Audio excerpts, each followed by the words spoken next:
everyone, welcome back to Soap Theory X. So now we're going to do Castile Soap E, where we add sugar to that base Castile Soap recipe. So we've done the Castile Soap, we've done the water discount, the super fat, and now we're going to try that recipe with sugar. So sugar is supposed to increase the lather. However, sugar will also increase the heat when you are actually mixing the lye water and the oils during the saponification process. We are not going to be using very much sugar at all. In this recipe, we're going to be using a 1% sugar mix, and it's pretty small, so it's going to not be very much sugar at all, but it'll still show some results, and we'll get to see what that's going to look like. So let's get.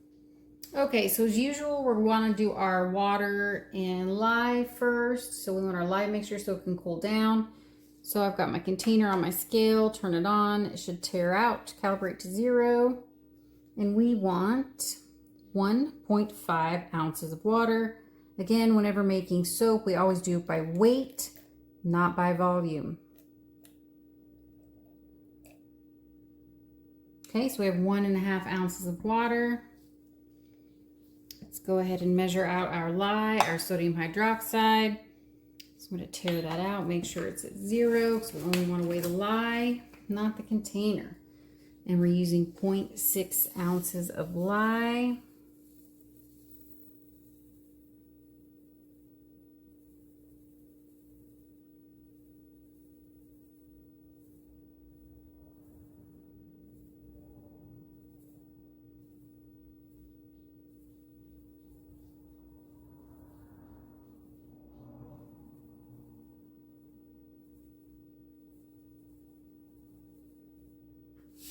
All right. Let's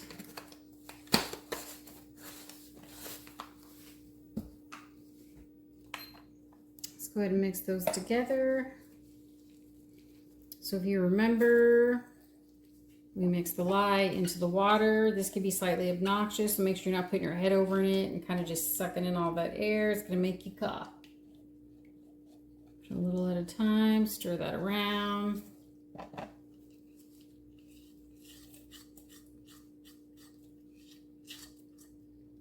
All right, so generally it'll take about 5 minutes or so for all the lye to dissolve, meaning the water should turn clear. And you'll be able to see that this gets pretty warm because we've added lye because we were at room temperature. And now the water's at 180 degrees. So we're going to stir that together. Now for this, with our 1% sugar, we're going to dissolve it into the lye water. And we want 1.5 grams. So to get something that detailed, I actually used, sometimes it's called a jeweler's scale, but it's a really small mini scale, and it gets extremely accurate into the grams, like multiple decimal points. It's very sensitive. So we're gonna add that sugar in here so we can get that to dissolve. So I've never actually used sugar in any of my soaps. I've used honey, but I've not used sugar. So same concept though with anything that's got like a sugar base like honey does. You want to stay pretty low. You don't want to have tons of it in your soap recipe. With this small recipe like this, you can easily just kind of test it out for yourself.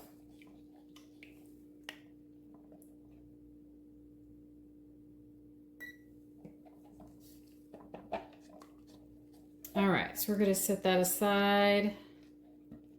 Let it kind of disintegrate over there, dissolve. The next thing we want to measure out is our olive oil. Castile soap, we're using 100% olive oil. So here we go. That's our olive oil. Since I messed with that, I'm going to hit tear just to make sure. And just like the other recipes, we are only using 5 ounces.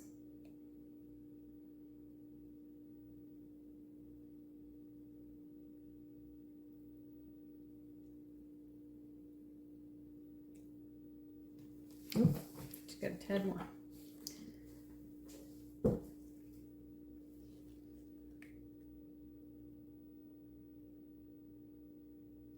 Now, you can see I didn't pour that back into the olive oil container when I went just a little bit over because I don't want to contaminate my oil.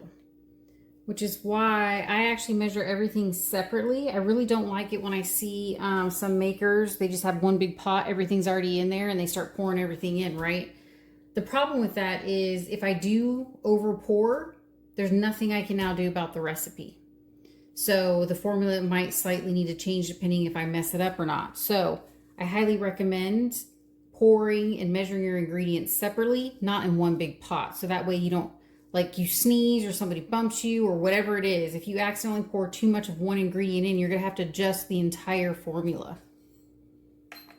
All right, so now we're gonna wait for our lye to cool, and then we're gonna mix the two together.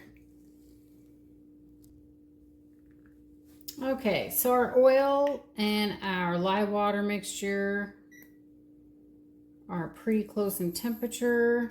So they're within 10 degrees apart and under 130. So we can go ahead and mix those two together.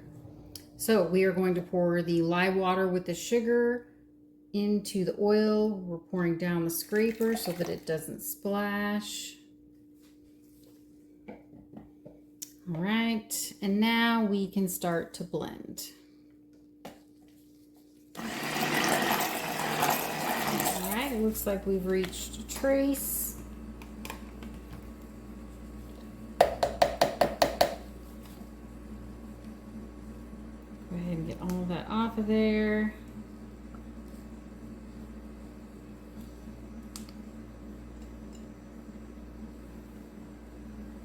And we're going to pour this into our silicone mold, just like the other times.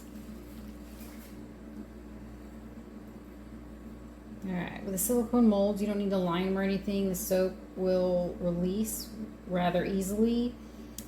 If you're ever trying a soap recipe and you pour it into a silicone mold and it doesn't release easily, like it's kind of sticky, you just need to either wait a little longer. If it's already been a couple days and it's still just sticking to the mold, it's not the mold, it's likely the soap formula. It's probably too soft. So if you want to get it out of the mold so that way more air can get to the actual soap to start hardening up, you can always toss it in the freezer. It'll help release it from the mold. You can pop it out. And then I highly recommend setting it on like a paper towel or something that can absorb some of the moisture that's going to get pushed out when it starts to thaw. So if you ever find it hard to get anything to release from a mold, just pop that thing in the freezer. Okay, so this was Castile Soap E using our base Castile recipe with the water discount, the super fat, and then we added a 1% sugar. So check out the recipe and give it a try.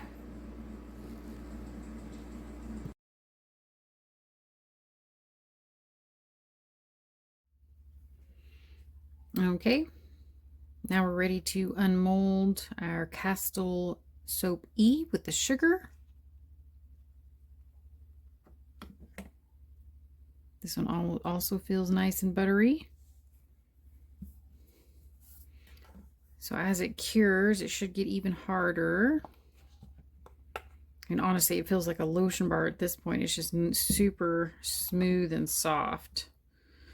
So once it cures and hardens up, we'll get to see if the sugar made any more bubbles.